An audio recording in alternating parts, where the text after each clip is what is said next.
Ballot paper വന്നു കഴിഞ്ഞാൽ BJP completely തൂത്തുവാരി പോകും എന്ന് പറയുന്നതിലുള്ള കാര്യം എത്രത്തോളം ഉണ്ടെന്ന് നമുക്ക് പറയാം. അതായത് ബാലറ്റ് പേപ്പറിൽ കഴിഞ്ഞ ദിവസം റൂറൽ സമ്മിറ്റിലോട്ടും അതുപോലെ തന്നെ പഞ്ചായത്തിലോട്ടും ലോക്കൽ ബോഡിയിലോട്ടും പഞ്ചാബിലും അതുപോലെ തന്നെ തെലങ്കാനയിലും തെരഞ്ഞെടുപ്പ് നടന്നു. ഇന്നലത്തോടെയാണ് റിസൾട്ടുകളൊക്കെ വന്നത്. ബാലറ്റ് പേപ്പർ ആയതുകൊണ്ട് എണ്ണാൻ സമയമെടുത്തു. പെട്ടെന്ന് ഇപ്പോൾ EVM എണ്ണിത്തീരുന്ന പോലെ എണ്ണാൻ കഴിഞ്ഞിട്ടില്ല, അപ്പോൾ സമയമെടുക്കും. അങ്ങനെ സമയമെടുത്ത് റിസൾട്ട് വന്നിട്ടുണ്ട്. 2 സ്ഥലങ്ങളിലും BJP 3-ാം സ്ഥാനത്ത് പോലും ഇല്ലാത്ത അവസ്ഥയിൽ തൂത്തുവാരുന്ന അവസ്ഥയിലാണ് BJP ഇന്നും എത്തിയിട്ടുള്ളത്. നമുക്കറിയാം, ഇപ്പം പഞ്ചാബിലെ ഒരു കഥ പറയുകയാണെങ്കിൽ ആം ആദ്മി അതുപോലെ തന്നെ കോൺഗ്രസും രണ്ട് വഴിയിലാണ്. അതുകൊണ്ട് തന്നെ BJP കംപ്ലീറ്റ്ലി അടിച്ചെടുക്കും അവിടുത്തെ വരും ഇലക്ഷനുകൾ എന്ന് നമ്മൾ വിചാരിച്ചിരുന്നു, പറഞ്ഞിരുന്നു. നമ്മൾ ലോക്സഭയിൽ BJPയുടെ വോട്ടിംഗ് എത്രത്തോളം കൂടിയിട്ടുണ്ട് എന്നൊക്കെ നമ്മൾ കണ്ടിട്ടുണ്ടായിരുന്നു. വോട്ടിംഗ് ശതമാനത്തിലുള്ള വർധനവും കാര്യങ്ങളും ഒക്കെ കണ്ടിട്ടുണ്ടായിരുന്നു.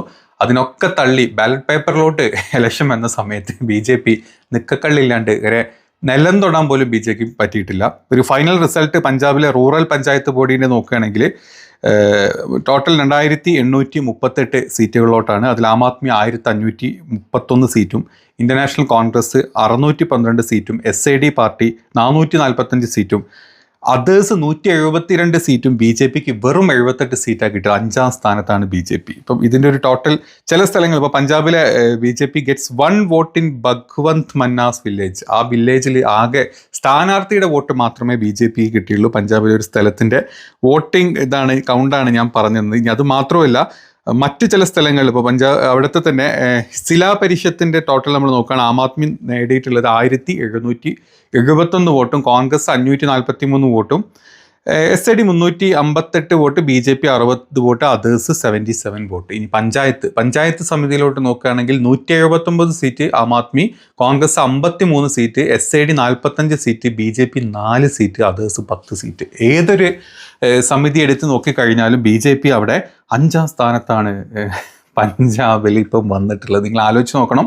ഇപ്പം മനസ്സിലായില്ല നമ്മൾ എന്തുകൊണ്ടാണ് ഈ ബാലറ്റ് വന്നു കഴിഞ്ഞാൽ BJPക്ക് പ്രോഗ്രാം ചെയ്യാൻ കഴിയില്ല EVMൽ എന്ന് പറയുന്നതിനുള്ള അടിസ്ഥാനം നിങ്ങൾക്ക് മനസ്സിലായിട്ടുണ്ടാവും. കാരണം കേരളം വിട്ടേക്ക്, കേരളം വിടാമെന്ന് പറയുന്ന കാരണം കേരളത്തിൽ അത്തരത്തിലുള്ള മാനിപ്പുലേഷൻ ചെയ്ത് കഴിഞ്ഞാൽ ആൾക്കാർക്ക് പെട്ടെന്ന്, കാരണം കേരളത്തിലെ രാഷ്ട്രീയ നിലവാരം ഡിഫറെൻ്റാണ്, അല്ലെങ്കിൽ രാഷ്ട്രീയ ബോധം ആളുകളുടെ ഡിഫറെൻ്റാണ്. ഇപ്പം ഇങ്ങനത്തെ പ്രോഗ്രാം ചെയ്ത് കഴിഞ്ഞ് നമ്മൾ എന്നും അല്ലെങ്കിൽ UDF അല്ലെങ്കിൽ LDF ജയിക്കുന്ന ഏതെങ്കിലും സ്ഥലത്ത് BJP ജയിച്ചു എന്ന് കണ്ടാൽ സ്പോട്ടിൽ നമുക്കത് ഐഡൻറ്റിഫൈ ചെയ്യാൻ പറ്റും. കാരണം ഇവിടുത്തെ വോട്ടേഴ്സിനെയും ഇപ്പം നമ്മൾ പോളിംഗ് ബൂത്തിലിരിക്കുന്ന ഏജൻറ്റുമാർക്ക് അവർക്ക് അറിയാം എത്ര വോട്ടേഴ്സ് വന്നു ചെയ്തു, ഈ വോട്ടൊക്കെ ആർക്ക് പോകുന്ന വോട്ടുകളാണ്, അല്ലെങ്കിൽ നിഷ്പക്ഷമായിട്ട് പോകുന്ന വോട്ടുകളുടെ ഒരു ലൈൻ അറിയുന്നത് കൊണ്ട് തന്നെ ഇങ്ങനത്തെ സ്ഥലങ്ങളിൽ, രാഷ്ട്രീയ ബോധമുള്ള സ്ഥലങ്ങൾക്ക് ഇവർക്ക് EVMൽ പ്രോഗ്രാം ചെയ്ത് വെക്കാൻ പറ്റില്ല. അതല്ലാതെ ചുമ്മാ പോയി വോട്ട് ചെയ്യണം, മറ്റൊന്നും അറിയാത്ത പാവപ്പെട്ട ആൾക്കാരുള്ള ഉത്തരേന്ത്യയിലാണ് BJP കംപ്ലീറ്റ് വോട്ടിംഗ് തിരിമറി നടത്തുന്നത് നമ്മൾ കണ്ടിട്ടുണ്ട്. അപ്പം അതാണ് ഇതിൻ്റെ ഏറ്റവും വലിയ ഉദാഹരണം. ഇനി അത് മാത്രമല്ല, പഞ്ചാബിൽ മാത്രമല്ല, കഴിഞ്ഞ ദിവസം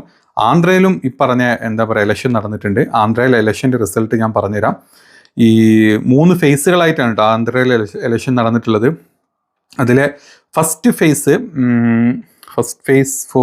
Telangana local body, Telangana local body ഇലക്ഷനാണ്. കോൺഗ്രസ് തെലങ്കാന ലോക്കൽ ബോഡി ഇലക്ഷൻ്റെ ഫേസ് 1 4333 സീറ്റായിരുന്നു. അതിൽ കോൺഗ്രസ് നേടിയിട്ടുള്ളത് 2216 സീറ്റും കോൺഗ്രസിനാണ്. BRSന് 1117 സീറ്റും ആണ് കിട്ടിയത്. ഇൻഡിപെൻഡൻസിന് കിട്ടിയത് 619 സീറ്റ്. ഇൻഡിപെൻഡൻസ് സ്ഥാനാർത്ഥികൾക്ക് കിട്ടിയ സ്ഥലത്ത് BJPക്ക് കിട്ടിയത് വെറും 259 സീറ്റുകൾ മാത്രമാണ് ഫേസ് 1. ഇനി ഫേസ് 2 നമുക്ക് എടുത്തു നോക്കാം. ഫേസ് 2 വന്ന സമയത്ത് കോൺഗ്രസ് 2031 സീറ്റും കോൺഗ്രസ് അടിച്ചു. BRS 1075 ഇതെടുത്തു. ഇൻഡിപെൻഡൻസ് സ്ഥാനാർത്ഥികൾ 572 സീറ്റും, BJPക്ക് 233 സീറ്റ് മാത്രമാണ് BJPക്ക് കിട്ടിയിട്ടുള്ളത്. ഇതാണ് ഫേസ് 1. ഫേസ് 2 തെലങ്കാന ഇലക്ഷൻ്റെ റിസൾട്ടായിട്ട് നമ്മൾ കാണുന്നു. ഫൈനൽ റിസൾട്ട് വരുന്ന സമയത്ത് കോൺഗ്രസ് നേടിയിട്ടുള്ളത് ഏകദേശം 6729 സീറ്റ്, BRS 4000-ഓളം സീറ്റ്, BJP വെറും 697 സീറ്റ്, അതേഴ്സ് സ്വതന്ത്രർക്ക് കിട്ടിയിട്ടുണ്ട് 12,279 സീറ്റ് തെലങ്കാനയിൽ. ടോട്ടൽ വോട്ടിങ്ങിൻ്റെ പെർസെൻറ്റേജ് നോക്കുകയാണെങ്കിൽ ഉണ്ടല്ലോ 66% സീറ്റും കിട്ടിയിട്ടുള്ളത് കോൺഗ്രസിനാണ്. ടോട്ടൽ വോട്ടിൻ്റെ 66% കോൺഗ്രസിനാണ് പോയിട്ടുള്ളത്. BRSും BJP ഒരുമിച്ച് നിന്നാൽ പോലും 33% വരുന്നത്. പിന്നെ വരുന്ന 1% മറ്റ് എന്താ പറയുക കമ്മ്യൂണിസ്റ്റ് പാർട്ടിക്ക് പോയിട്ടുള്ളത് 1% വോട്ടാണെന്നും അവിടുന്ന് പുറത്തോട്ട് വന്നിട്ടുള്ള കണക്കാണ്. നിങ്ങളൊന്ന് ആലോചിച്ച് നോക്കി, ബാലറ്റ് പേപ്പർ വന്നു കഴിഞ്ഞാൽ എന്തായിരിക്കും അവസ്ഥ എന്നുള്ളതാണ് ഇതിൻ്റെ ബേസ്. ഈ സ്ഥലങ്ങളിലൊക്കെ BJP വോട്ട് കൂട്ടുന്നുണ്ട്, ലോക്സഭയിലും മറ്റ് അസംബ്ലിയിലും വോട്ട് കൂട്ടുന്നുണ്ട്, സീറ്റുകളുടെ എണ്ണം കൂടി വരുന്നുണ്ട്, നമ്മൾ കാണുന്നത്. ഒക്കെ EVM ആണ്. ബേസ് ലെവലോട് നോക്കിക്കഴിഞ്ഞാൽ BJPയുടെ അവസ്ഥയാണ് നമ്മളിപ്പം ഈ കാണുന്നത്. കാരണം ഇപ്പം നിങ്ങളൊരു എക്സാമ്പിൾ എടുത്തു നോക്കിക്കഴിഞ്ഞാൽ നിങ്ങൾ മോദിയുടെ വാരാണസിയും നമ്മുടെ വയനാട് മണ്ഡലം നിങ്ങളെടുക്കുക.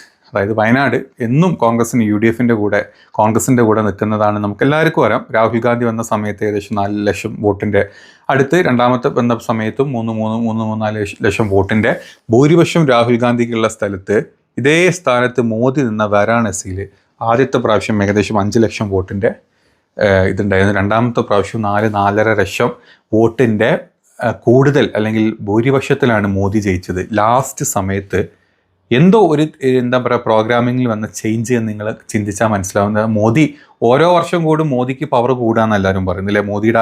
മോദിയുടെ ദൈവത്വം കൂടിക്കൊണ്ടിരിക്കുകയാണ്. വാരാണസി പോലത്തെ ഒരു സ്ഥലത്ത് മോദി വീണ്ടും നിന്ന സമയത്ത് 1.5 ലക്ഷം വോട്ടായിട്ടാണ് മോദിക്ക് ചുരുങ്ങിയിട്ടുള്ളത്.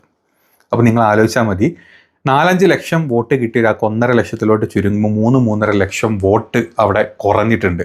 അത് EVMൽ എവിടെയോ പ്രോഗ്രാം ചെയ്തതിൽ വന്നൊരു അബദ്ധമാണ്. ഒരിക്കലും മോദിക്ക് വോട്ട് കുറയാൻ പാടില്ലല്ലോ അല്ലേ. അപ്പോൾ ആലോചിച്ചാൽ മതി, അത് ബാലറ്റ് വന്നിരുന്നെങ്കിൽ ആ 1.5 ലക്ഷം പോലും പ്രോഗ്രാം ചെയ്ത് വെച്ചവർക്ക് കിട്ടില്ലായിരുന്നു. മോദി വരെ തോറ്റപ്പിട്ടേനെ വാരാണസിയിൽ പോലും എന്നുള്ളതാണ് അതിൻ്റെ സത്യാവസ്ഥ. അതേ സ്ഥാനത്ത് കറക്റ്റ് വോട്ട് പോകുന്ന ഇപ്പം വയനാട് പോലത്തെ ഒരു സ്ഥലത്ത് പ്രിയങ്ക ഗാന്ധി തിരിച്ച് ബൈ ഇലക്ഷൻ വന്ന് നിന്ന സമയത്തും കിട്ടി 4.5 ലക്ഷം വോട്ടിൻ്റെ കൂടുതൽ, അതായത് ഭൂരിപക്ഷം എന്ന് പറയുന്നത്. അപ്പം എന്താണ് വോട്ട്, എവിടെയാണ് ഇവന്മാർ ഈ പറഞ്ഞ പരിപാടി ചെയ്തു വെക്കുന്നത് നിങ്ങൾക്ക് മനസ്സിലായി. ഇത്തരത്തിൽ വോട്ടിംഗ് EVMലും മറ്റു തരത്തിലുള്ള വോട്ടിങ്ങിലുള്ള അധികം ഇവർ കുത്തിവെക്കുന്ന വോട്ടിൻ്റെ കണക്കാണ് ഈ കാണുന്നത്. എങ്ങനെയാണ് ഇവർ EVM ത്രൂ അല്ലെങ്കിൽ ആളുകളെ പറ്റിച്ച് വോട്ടെടുക്കുന്നത്. ഇപ്പം ഇന്നൊരു വാർത്ത ഇപ്പം കുറച്ച് മുമ്പ് ഇന്ത്യ വിഷനിൽ ഏതിലൊന്ന് ഞാൻ കണ്ടു. അതായത് ഇപ്പം പാലക്കാട് നോക്കുന്ന സമയത്ത് ഏകദേശം BJP ശക്തി കേന്ദ്രങ്ങളിലെ അജ്ഞാത വോട്ടുകൾ ഏകദേശം 50 മുതൽ 65% പേരെ BLOമാർക്ക് കണ്ടെത്താൻ പോലും കഴിഞ്ഞിട്ടില്ലാന്ന്.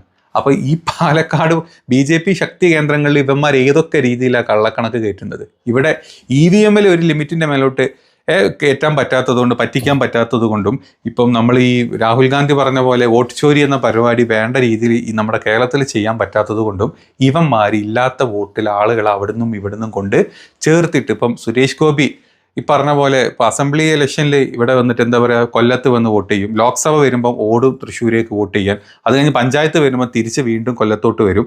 ഇങ്ങനെ അവിടെയും ഇവിടെയും സ്വന്തം വീട്ടുകാരെയും നാട്ടുകാരെയും അനിയനെയും ചേട്ടനെയും ഡ്രൈവറെ അമ്മോച്ചനെയും ഒക്കെ കൊണ്ട് ഇമാതിരി വോട്ട് കയറ്റുന്ന പരിപാടി BJPയുടെ സ്ഥാനാർത്ഥി തന്നെ നമുക്ക് കാണിച്ചു തന്നിട്ടുണ്ടെങ്കിൽ ഈ പറഞ്ഞ പാലക്കാട് എവിടെ നിന്നൊക്കെ ആൾക്കാരെ വോട്ട് കയറ്റിയിട്ടുണ്ടാവും. പാലക്കാട് അന്നും പറഞ്ഞിട്ട് തൃശ്ശൂരിൽ നിന്ന് പല ആളുകളുടെയും വോട്ട് അല്ലെങ്കിൽ ഇവിടെ പല വാടക വീടുകളുടെ പേരിൽ കാണിച്ച് ഇവന്മാർ വോട്ട് കയറ്റിയിട്ടുണ്ട്. അപ്പം BLOമാർക്ക് പാലക്കാട് കണ്ടെത്താൻ പറ്റാഞ്ഞത് എത്രയുണ്ട്? 50 മുതൽ 60% വരെ ആളുകളെ BJP വോട്ടർമാരെ കണ്ടെത്തിയിട്ടില്ലെങ്കിൽ BJP അവിടെ ജയിച്ചു എന്ന് പറയുന്നത് ഇവന്മാർ എവിടെ നിന്നൊക്കെ ആൾക്കാർ അവിടെ കൊണ്ട് പാർപ്പിച്ചിട്ട് BJPയുടെ ഫണ്ട് എന്ന് പറഞ്ഞാൽ നിങ്ങൾക്ക് അറിയില്ല. ഏത് ഫണ്ട് കൊടുത്തിട്ടും ഇവന്മാർ ഏത് പണിയെടുക്കും. അത്രയും ഫണ്ട് ഉണ്ട്. നമ്മൾ BJPയുടെ ഒരു ഫണ്ട് അലൊക്കേഷൻ്റെ കാര്യം കഴിഞ്ഞ പ്രാവശ്യം പറഞ്ഞിരുന്നു. 10,000 കോടിയാണ് വെറും 10 കൊല്ലത്തിനിടയ്ക്ക് BJPയുടെ അക്കൗണ്ടിലോട്ട് കയറിയത്. ഇതേ സ്ഥാനത്ത് കോൺഗ്രസിൻ്റെ അക്കൗണ്ടിൽ കയറിയത് വെറും 133 കോടിയാണ്. ഏകദേശം 100% വർധനയുള്ള സ്ഥലം. അപ്പോൾ നിങ്ങൾക്ക് മനസ്സിലാക്കാം BJPയുടെ ഫണ്ട് എവിടെ നിന്നാണ് വരുന്നത് നമ്മൾ കണ്ടിട്ടുണ്ട്. അത് നമ്മുടെ രാജ്യം വിറ്റുകൊണ്ടിരിക്കുന്ന മുതലാളിമാർ കൊടുക്കുന്ന ഫണ്ട്, രാജ്യത്തിൻ്റെ ഭാഗങ്ങൾ കട്ട് ചെയ്ത് വിറ്റുകൊണ്ടിരിക്കുന്ന മുതലാളിമാർ കൊടുക്കുന്ന ഫണ്ട് BJPയുടെ അക്കൗണ്ടിൽ വരുന്നു. ഈ പൈസ വെച്ചിട്ട് ഇവന്മാർ ഓരോ ഇലക്ഷനും വിലക്കെടുത്തുകൊണ്ടിരിക്കുക. പഞ്ചായത്ത്, അതായത് പാലക്കാട് എന്ന് പറഞ്ഞാൽ ചെറിയൊരു ജില്ലയിലെ അവസ്ഥയാണ് പുറത്തോട്ട് വന്നത്. SIR വന്ന സമയത്ത്, SIR കംപ്ലീറ്റ് ചെയ്യുന്ന സമയത്തെ നമ്മുടെ കേരളത്തിൽ കുറച്ചൊരു ബോധമുള്ളത് കൊണ്ടാണ് ഇങ്ങനത്തെ കാര്യങ്ങൾ ക്യാച്ച് ചെയ്യുന്നത്. ഇത് വേറെ ഏതെങ്കിലും സ്റ്റേറ്റിലാണെങ്കിൽ, രാഷ്ട്രീയ ബോധം ഇല്ലാത്ത ആൾക്കാർ സ്റ്റേറ്റിലാണെങ്കിൽ ഇതൊന്നും ശ്രദ്ധിക്കില്ല, എന്തോ ആയിട്ട് അങ്ങ് സംഭവം പോകും. അപ്പം BJPക്കാർ വോട്ട് EVM ത്രൂ അതല്ലാണ്ട് ഈ പറഞ്ഞ വോട്ട് ചേർക്കുന്നതും വോട്ട് കട്ട് ചെയ്യുന്നതും നമ്മളിപ്പം കണ്ടു. അതല്ല ബാലറ്റ് പേപ്പർ വന്നു കഴിഞ്ഞാൽ എന്താണ് BJPയുടെ അവസ്ഥ എന്നുള്ളത് പഞ്ചാബും നല്ല രീതിയിൽ കാണിച്ചു തന്നു, തെലുങ്കാനയും കാണിച്ചു തന്നു. ഇനി നിങ്ങൾ പറ, ഇവന്മാർ കള്ളന്മാരാണ്, വോട്ട് ചോരി എന്ന് വിളിക്കുന്നതിൽ 100% അതിനോട് നീതി പുലർത്തുന്ന ഒരു പാർട്ടി എന്ന് പറഞ്ഞാൽ അത് BJP, സംഘപരിവാർ, RSS പാർട്ടി തന്നെയാണ്.